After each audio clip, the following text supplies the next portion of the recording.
Well, good morning this morning. How are you?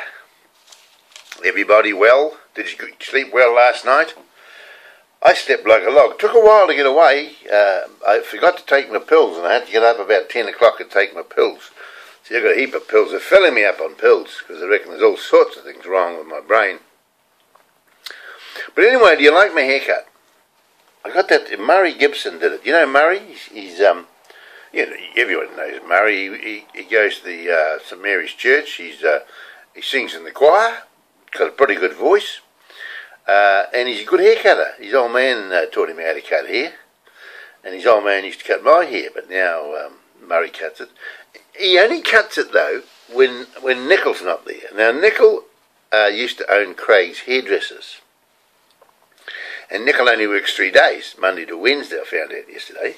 So I went there and he wasn't there, so I had to go and get a haircut from Murray. And but Nichol's a better hair cutter. I tell you what, Murray's a bit rough, but he's not bad. Yesterday was Thursday, the 14th of March, 2013. And I got a copy of the Timaru Herald here, and on the front page it says, "Hairdresser unjustifiably dismissed, the ERA declares."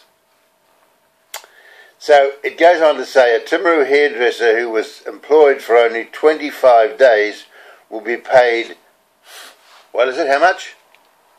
$3,550 for unjustified dismissal. Can you believe that? And at the end it goes on to tell you about the story, and down the bottom here it says, Miss Smith was awarded $2,800 plus $750 compensation for humiliation, loss of dignity and injury to her feelings. Yeah, so while I was getting my hair cut, the subject came up, you see, and Murray said he was on the front page and he didn't ask to be there, but he said I was thrown into it in the deep end. For no reason, you see, because what happened is this woman apparently asked for a job for Murray, and Murray turned it down and said no, she wasn't quite suitable. But then he was short one day, so he rang her up and said, "Listen, could you help us out on Saturday or something, because I'm short?" And he said, "I'll pay you $14 an hour." No, $18 an hour, was it? Yeah, because it was extra for short term, you know. And apparently this woman went and told on Murray. So he went back to her boss because she'd got a job working for Craig's Hairdressers, you see, in the meantime. So and as soon as Murray found out she was working for Craig's, he said, "Oh no, it doesn't matter."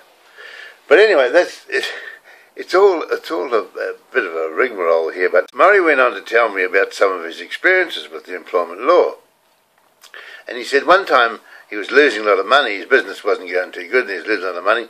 And he found out that one of his staff were tiddling the money, taking money out of the till, and cost him a lot of money. But he couldn't sack them because of the cost.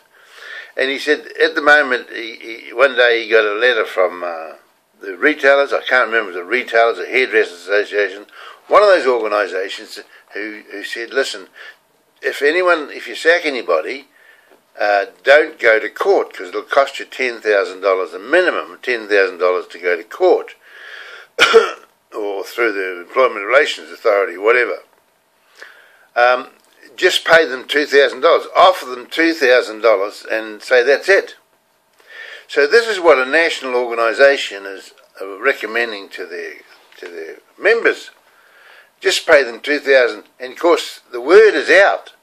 Employers, workers know that they can make money from the system. This woman, this hairdresser woman, she must have known the system. That's why she got the sack. She wanted to get the sack. A lot of people want to get the sack. They try and get the sack so they can make money from the system because the system is wrong.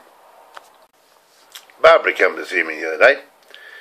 Barbara works for the hospital, I don't know, the Alzheimer's. She's in charge of the dealing with the clients that have Alzheimer's disease, and I'm supposed to have Alzheimer's disease according to the photographs they took of my brain. And she said to me, I said about putting on writing my life story online. She said, yes, I've listened to a couple of those. And I said, and what do you think of it? She said, I only listened for a wee while and turned it off because it was all negative. It was all about negative stuff. And my daughter the other day said, Dad, you have to stop writing negative stuff on your blog. Start writing some positive stuff. And you're right, the stuff that I've been writing is negative. The stuff that I've been talking about is negative. And that's the reason I want to try and get rid of it. The employment law is negative. And I've been telling people how negative it is. I've been positive in my approach to it. I haven't buried my head in the sands and said, oh, that's all bad for New Zealand, it's bad for small businesses, and just talked about it. I've done something about it. I've got, I don't know how many videos online about the employment law, trying to change it. And guess what? How many people do you think have written to me or rung me up and said, Ron, I want to give you a hand. The employment law is wrong, I want to give you a hand. Murray Gibson yesterday was moaning about it, but he never offered to give me a hand. Nobody has offered to give me a hand. They know I'm running a campaign to try and change it, but not one person in New Zealand will give me a hand. See this book here? This is the dementia booklet.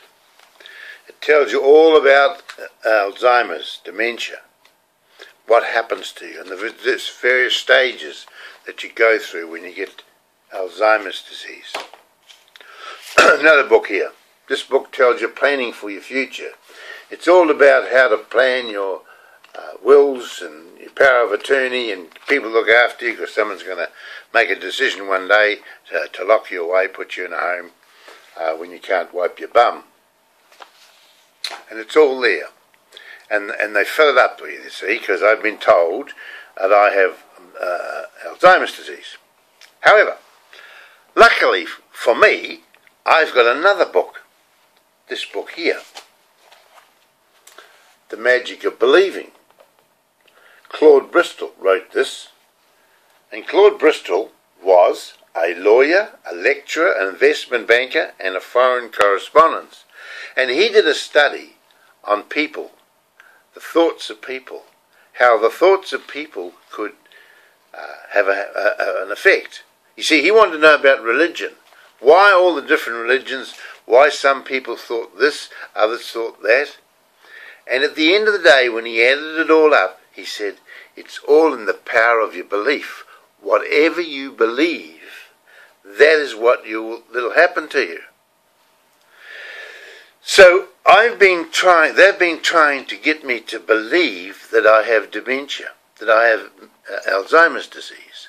That's why they give me all these books, you see, because they make money out of me being sick. They don't make money out of me being well. They want me to be sick. They want someone to have to look after me because that keeps them in a job. But they don't know I have the magic of believing. The magic of believing says, if you think you've got Alzheimer's, you'll have it. Read about it. Fill your mind with it. You want to get cancer? Read books about cancer. Get it in your subconscious mind. Once it's in your subconscious mind and you believe it, you'll get it. So yes, as long as I believe I've got Alzheimer's disease, it's going to get worse. So I have to stop and change it. Because I've got another book, you see. Just a minute. This book here. It's called the Holy Bible. This is another book. Fantastic book. Have you ever read it? There's a guy in here called Jesus Christ. And he can heal sick people. He can heal Alzheimer's disease. All he said, ask and you will receive. What is it you want? Ask and you receive, and you'll give it. He didn't say, I'll heal your body of everything but Alzheimer's disease. No, he'll heal anything. He made the blind to see. The book said he brought dead people back to life. That's what the book says. It's all in the book. Now, that will only ever happen if you believe. You have to believe. So I've got a message for the Alzheimer's people. For all those people who think that my brain has shrunk, they're right. My brain has shrunk. And the reason it shrunk is because I've spent the last 5 years thinking negative thoughts. Thinking about all the things that are going to happen to me because I sacked a woman. And I've had all this pressure on me. Anxiety and stress. 5 years of thinking negative thoughts. So when they took the photo of my brain, sure, it was in a mess. It shrunk. But you see, I can heal it. They tell me I have, say, about 5 years of life if with Alzheimer's disease. 3 to 5 years of life. Now, what if I spend 3 to 5 years thinking positive thoughts? Only thinking positive thoughts. So what I've decided to do is this. I've decided to take all these books here, all this big thing of stuff that's been wasted on me, and give it back to Barbara and say, Barbara, I don't want that. I don't have Alzheimer's disease. I don't have bipolar disorder. I did have cancer, but my good man fixed it. And he told me, when I went to see this guy in Christchurch, I can't remember his name at the moment, but I went to see my gynecologist in Christchurch in a private hospital, St George's Private Hospital in Christchurch, and the first thing he said to me, Ron, we are going to cure your prostate cancer. That's what we do here in this centre. We cure people of prostate cancer. And that positive thought, the talk, helped me to believe that he would do it. And he did. I feel fantastic. I have no more problems with prostate cancer. But now I've got this other organisation called the mental health crowd who are trying to tell me I've got something wrong with my brain. I'm supposed to have bipolar disorder and Alzheimer's disease. And my brain is shrinking. And I'm going to die. Sorry, not listening. Have the books back. Not interested. I'm going to prove to people.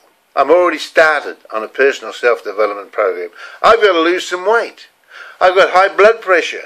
I'm not silly. I'm not walking away from things. I face reality. I've got high blood pressure. I have to get it down or my bloody heart will stop. So I'm going to the gym. And I'm walking. And I'm doing exercises. I'm swimming.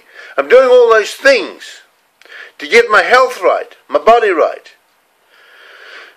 And what about my brain? I'm doing mental exercises. I say to myself every day, I'm the greatest motivational coach in the world. I uplift people, I inspire people, I encourage people, and I've got a very intelligent brain. I can remember everybody's name and everybody's face. I've got a fantastic memory. I can remember everybody's name and everybody's face. I've been saying that over and over.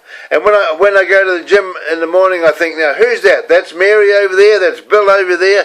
I make a mental note in my brain, their names. And for the next 5 years I'm going to do that. I'm going to become a scholar in learning people's names. And I'll train my brain and it'll grow again. It'll stop shrinking. It'll start growing again. New nerve cells will start growing in my brain. And I'll be able to teach people how to do it. Yesterday I sent an email to my family with a copy to my doctor. This is what I said. Dear family, I was told that I had prostate cancer and I sought treatment and cured it. I've been told that I have bipolar disorder. I sought treatment for that and cured it. I've now been told that I have Alzheimer's disease. I'm told this is a life-threatening illness and I can only expect to live for another 3 to 5 years. I have asked for a second opinion and a copy of my brain scan, and I have been told that only my GP can make that request. I feel fit and healthy and do not find any parts of my brain is stopping me from enjoying life today. If people want to play nurse to me and treat me like a child, then that's fine. I'll play along with their game. In the meantime, I refuse to believe I have anything wrong with my brain. next bill please. Sorry, next pill please, and the bill as well. Anyway, I got a reply from a doctor. I'm happy to see you, Ron, and discuss your mental health. Please contact the surgery and I can arrange some funding for consults.